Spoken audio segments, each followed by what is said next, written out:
What is happening, Restoration Nation? McCabe here. So, I had a podcast scheduled for right now, and they had to cancel. Stuff happens, right? We're in restoration. We understand stuff happens, but I have something on my mind, so I was already here. I was already dressed up. So let's talk about it. I've as you may or may not be aware, I've run a couple companies now that do remote estimating. And part of that remote estimating, the biggest part, frankly, is taking data from the field, taking field data, whether it comes from a PM or a water damage technician or some sort of in circle like software, taking that data and spinning it into gold, as I say. And we've had clients historically, and we've got a client now that um, we're receiving some friction.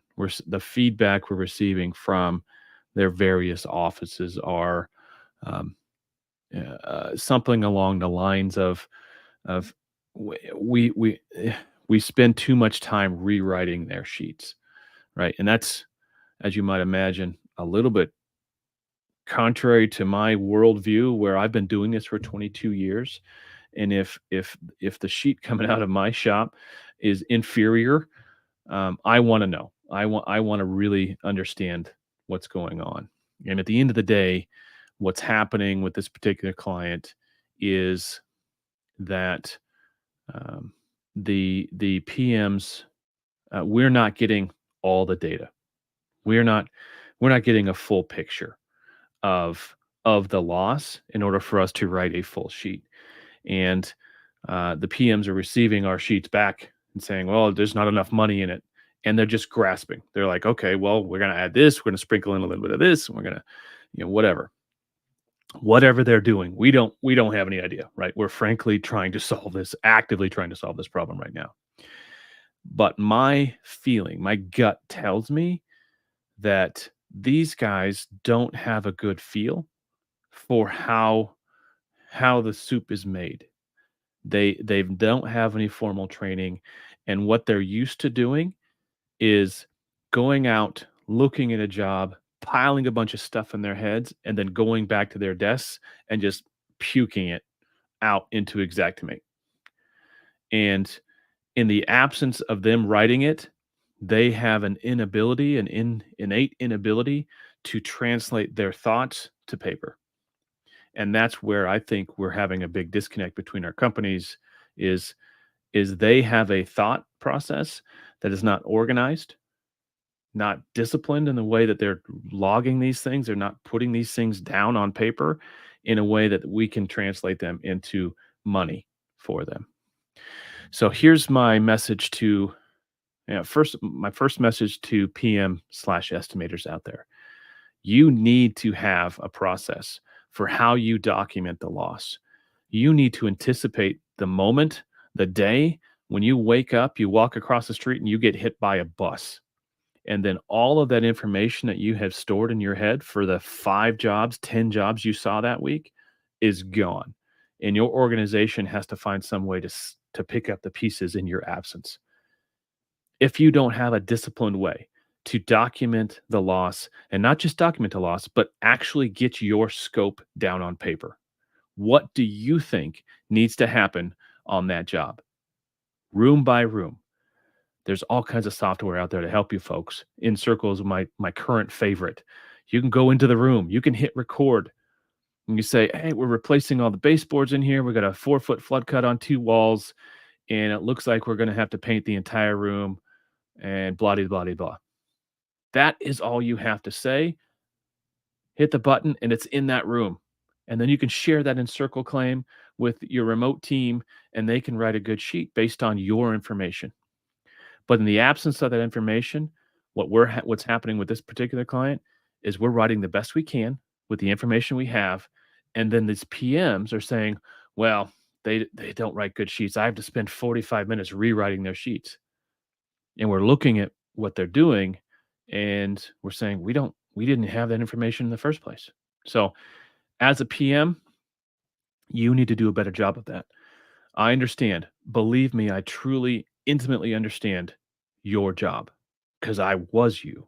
I did your job.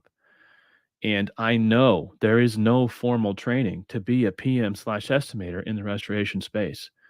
There's no college course we can go get and go take to learn how we do this. We all learned on the job. We all learned our own way to solve these particular problems. But in the new world, there we are entering a new world where where automation is going to start taking over. And the most important human input that's going to remain is your thoughts, right? The computer vision is to the point where they can do a scan of a room before the demo, do a scan of the room after the demo, and the computer says, "Oh, looks like this many linear feet of baseboards out. Looks like this much drywall was removed. Looks like this much whatever." And that scope is that's going to be written. What the computer is not going to be able to see or think about because computers don't think is all the other stuff that you know in your experience needs to go into that job. You need to find a way to get that stuff out of your head onto paper in a meaningful way. Now, message to owners. The world is changing. Automation is coming. You need to anticipate that. You need to anticipate a world where your PM gets hit by a bus. If you are not enforcing a process on your project managers, estimators, if you don't have transparency into what to seeing what how they do what they do, if you have no idea how that field data turns from field data into revenue, if your PM is a black box, that's a problem because that PM now holds the keys to your kingdom. That PM is in charge of your operation, whether or not they have an ownership interest or not, because you have allowed a black box process into your business. You need to open that box up. And what a lot of times I know what you're going to see. You're not going to see anything. It's just going to be, well, it's what I did. It's what it's just what this is how I do it. And you need to be very disciplined. You need to enforce discipline on the process. You need to enforce process on the process. It because if you don't, and you are handing the reins of leverage and power of your organization over to a project manager. And I know you don't want that. And I know that wasn't your intention. And it wasn't their intention either. This is just how we've arrived. This is the place we're at as an industry. This is where we are. We have a whole bunch of unicorn project manager estimators with black boxes of processes, and every single one of these guys has a different way of doing it. Well, it's time to systematize the system. It's time to processify the process. That was a word for a Friday. Um, and do I have any jobs? Yeah, I don't know. I don't know, Sita. I'm not really sure about that. But uh, so that's my rant for this Friday. I hope you all doing well. If you are interested in seeing how quick check how we do things and how we inform the processes on behalf of our restoration owner clients, let me know. Hit me up, DM me, and we'll get it going for you. Otherwise, have a great weekend. Enjoy it. We got Independence Day next week, my favorite holiday in the land. Right. Be good, y'all. Let's see you.